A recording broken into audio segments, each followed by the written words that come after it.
Hola otra vez, muchas gracias por su visita nuevamente.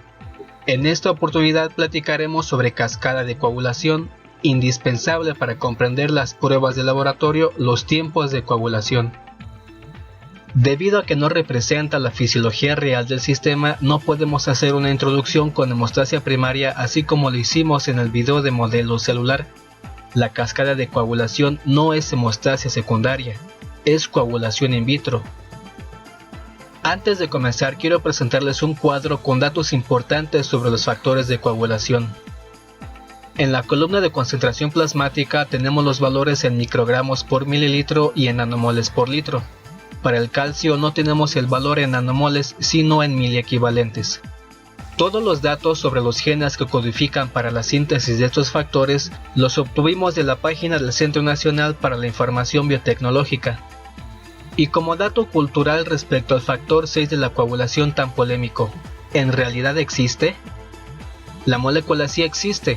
A esta molécula se le asignó el número 6 en la nomenclatura creyendo que era un factor adicional a los que ya se conocían en ese momento. Por investigaciones posteriores se descubrió que esta molécula en realidad es la forma activa del factor 5, es decir, el factor 6 es el factor 5 activado. Tal vez no es indispensable conocer todos los datos de aquí de la tabla, pero sí es importante recordar dónde se sintetizan los factores.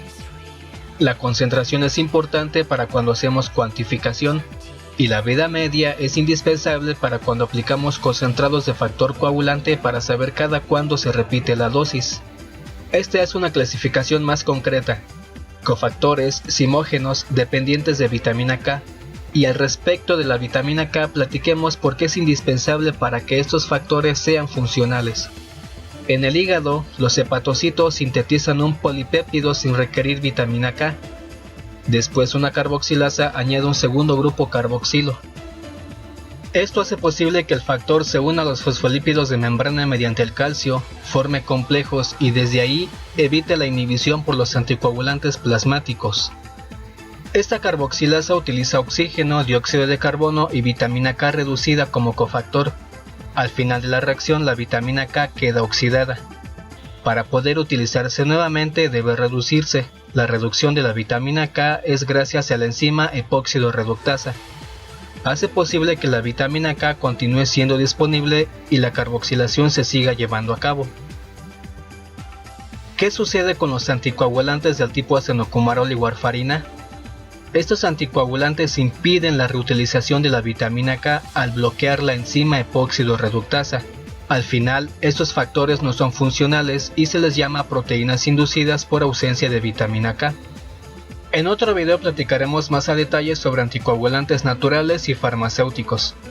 Por lo pronto es importante recordar el papel de la vitamina K y la función de estos anticoagulantes por ser los que más comúnmente se utilizan. Comprendido esto, ahora sí podemos pasar a cascada de coagulación. La cascada de coagulación es una descripción que explica las reacciones enzimáticas que intervienen en la formación de un coágulo de fibrina en laboratorio. Para esto, la coagulación tiene dos vías de inicio o de activación. Son las vías intrínseca y extrínseca. Ambas tienen un punto en común, la activación del factor 10. Y a partir de este punto comienza la vía común hasta la formación del coágulo de fibrina. Este esquema muestra una síntesis del proceso, y este otro que muestra las reacciones generales, por ser el que más comúnmente se encuentra en libros de texto y en artículos, es el que utilizaremos para explicar cascada de coagulación. Nosotros comenzaremos con la vía extrínseca. A esta vía también se le conoce como vía del factor tisolar y comienza así. Una vez que el factor tisolar está disponible y tiene contacto con los componentes plasmáticos, de estos el factor 7 de la coagulación se une fuertemente a él y se activa. Ambos forman un complejo enzimático que incluye calcio y fosfolípidos. Este complejo enzimático es el complejo 10-asa. Como su nombre lo dice, actúa sobre el factor 10 y lo activa. Y solo esta parte es vía extrínseca. A partir de la activación del factor 10 comienza la vía común. El factor 10 activado se une a su cofactor, el factor 5 activado, y forman otro complejo que también incluye calcio y fosfolípidos. Este otro complejo se llama complejo protrombinasa. Actúa sobre la protrombina y la activa. La trombina actúa sobre el fibrinógeno y lo activa. Y hasta aquí es la vía común. Así tenemos coagulación iniciada por la vía extrínseca. Pero hay otra vía de inicio, la vía intrínseca, que comienza con el factor 12. El factor 12 activado actúa sobre el factor 11 y lo activa. El factor 11 activado actúa sobre el factor 9 y lo activa. El factor 9 activado se une a su cofactor, el factor 8 activado, y forman otro complejo enzimático que también incluye calcio y fosfolípidos. Este otro también es un complejo diezasa, genera factor 10 activado. Y esta parte es la vía intrínseca. Con el factor 10 activado continúa la reacción y finaliza en la formación del coágulo de fibrina.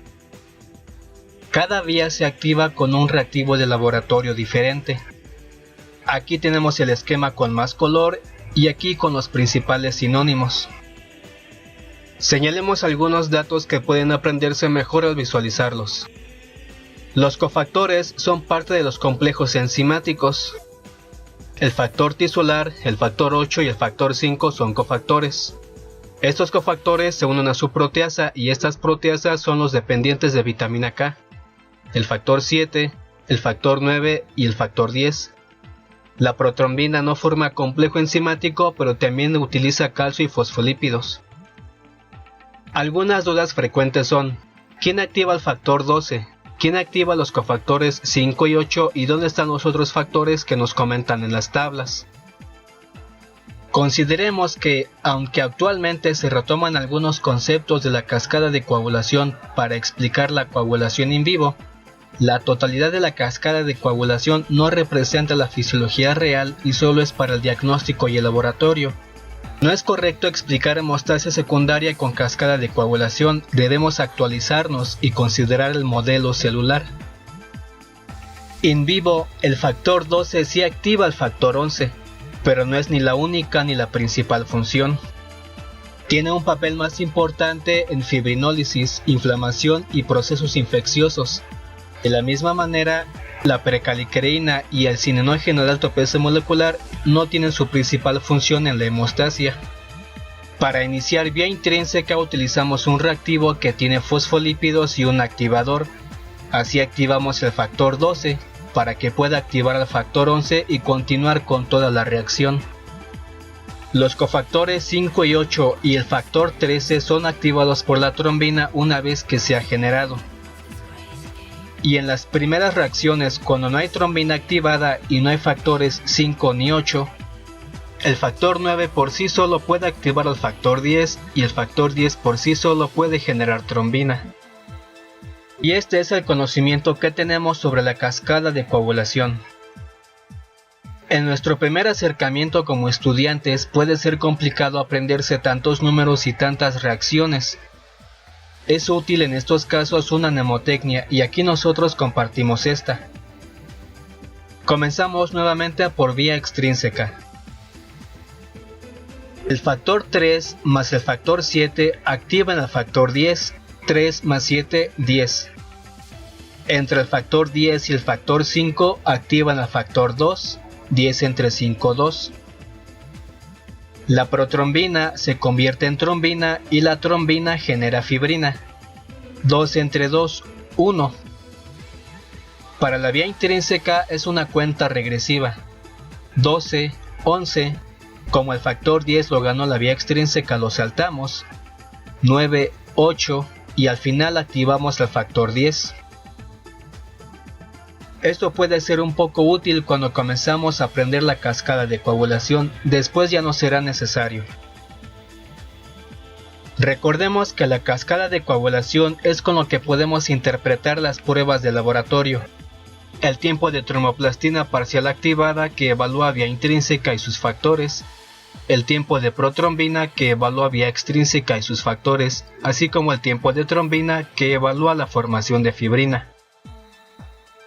En el laboratorio de coagulación no tenemos valores de referencia. Al hacer las pruebas las hacemos por duplicado con un plasma testigo y es este plasma testigo el que tenemos como referencia. Los valores que aquí se muestran son los que más comúnmente se encuentran, pero no pueden ser tomados estrictamente como valores de referencia. Esto es todo en cascada de coagulación, ojalá les haya sido de muchísima utilidad. Objeciones, quejas, dudas, sugerencias, por favor en los comentarios. Por lo pronto, muchísimas gracias y hasta entonces. ¿Por qué hemostasia secundaria no se explica con la cascada de coagulación? Ya insistimos que en laboratorio la coagulación se puede iniciar de dos maneras.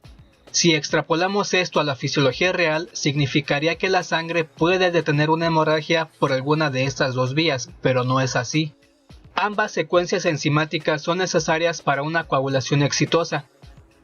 Si yo tengo deficiencia en alguno de estos factores, ¿por qué tengo hemorragias? ¿De qué me sirve la vía extrínseca? Si tengo deficiencia de factor 7 y puedo tener hemorragias, ¿de qué me sirve la vía intrínseca? O si tengo deficiencia de factor 12, ¿por qué mi tendencia es a trombosis? Todo esto no lo explica la cascada de coagulación. Como ya vimos en modelo celular, este complejo inicia la coagulación, pero no la puede sostener porque hay un potente inhibidor. Por eso es este complejo el que sostiene la coagulación y la lleva al éxito.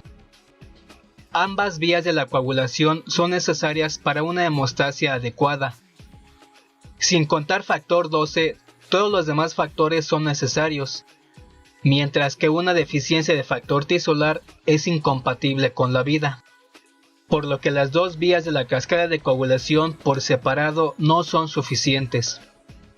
Durante mucho tiempo, estos cuestionamientos no se podían resolver, sino hasta que se comprendió con el modelo celular de la coagulación.